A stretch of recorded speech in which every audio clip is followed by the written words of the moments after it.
Yet another of our speakers that I've known for many years. Joel is a cross between a social psychologist and a network engineer. Don't normally get social and network or social and engineer together, but yep.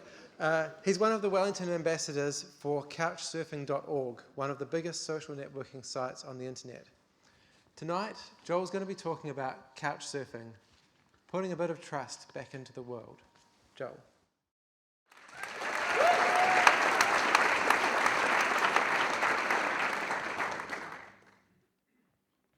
Okay, couchsurfing, as you can see, since we were founded in 2004, we've had a few name changes. Now we're just couchsurfing, and those two logos up there are exactly what we're using. There was a bit of a ruckus. We actually had to petition the couchsurfing organization to put the New Zealand side of the world on the logo, but it's there now.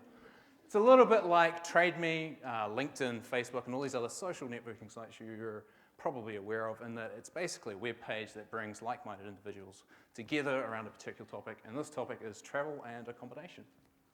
Okay, so basically like these other sites, you've got a profile. Difference is that essentially your couchsurfing profile is public. You can set it to be private by members only, but anyone can go and look at it. And it has such interesting things such as where you are. Okay, this is important because that will also tell people whether or not where you are and whether or not they want to surf on your couch are matching together.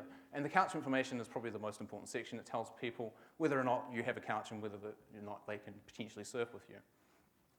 Next important part is going to be the references and the friends and connections part of the profile. This basically has feedback from all the people that you would have surfed with or met up with in real life, and whether or not they thought you were a good fellow or not.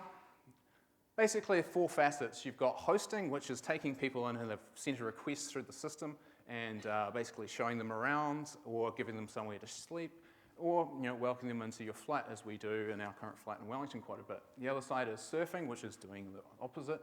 And there's also the social side, which is done via forums, which is basically just organising meetups. We have a really active Wellington group, and we have meetups every week or so, as well as sort of travel. We're going on a ski trip that's also happening this weekend. So it's pretty active. Where are we? Well, I don't know of any country in the world that doesn't have a couch surfer. Now, that doesn't mean that there's hosts everywhere in the world. But there certainly are surfers pretty much in every country. Saudi Arabia and Syria block the site occasionally, but people are still there.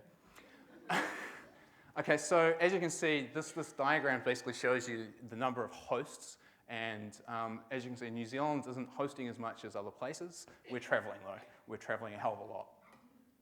Okay, it's not just a boys' club or for backpackers, hippies, and young people.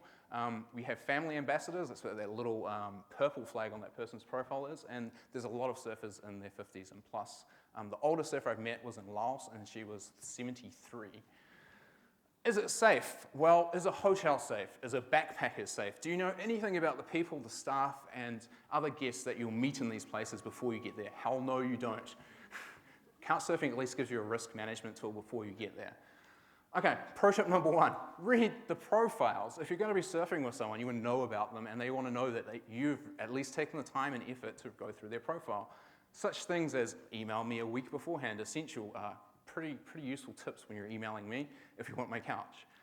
Pro tip number 2, write your profile and also give feedback on others that you've met and had experiences with. This person emailed me last week. No, bugger off.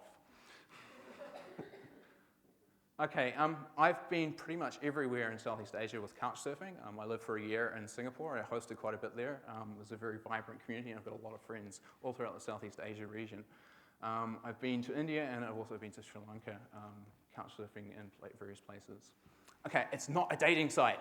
Someone came up to me before and goes, oh yeah, I know a guy does it, gets heaps of chicks. Yeah, okay, it's helping young, open-minded people get together, so stuff's gonna happen. This is a wedding. All these people are couch surfers in Singapore, and I'm great friends with all of them.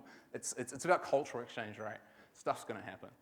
He tangata, he tangata, he tangata, it's all about the people.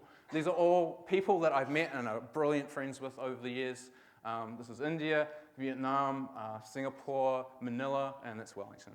Okay, so the currency of this little economy is essentially these 3 things, and these are all part of a profile. You've got a vouch, which is the most expensive bit of the currency, the references people give, and the verification of the vouchers, essentially people that have been doing it for a while and can give vouchers. Once you've got enough, you can vouch other people. Okay, why it works is this idea in psychology called generalized reciprocity. It means that I do something good for you, you don't have to do it back to me, but I take it on that you'll do it to someone else. So by about 10 experiences in, everyone has surfed and hosted, and that's a pretty good sort of test to show that it works. Some people might know this game, 6 Degrees Kevin Bacon. The core 200,000 odd people involved in couchsurfing, there's only 1 degree of separation between them. It means that there's this highly kind of networked core that everyone trusts. So sign up, create a profile, host, hang, travel, surf, and be amazed. And one other thing, who's a couch surfer here who's actually got an active profile? Can you speak up or stand up or yell or something? All right, so there's heaps of people doing this, and just get involved and use the site.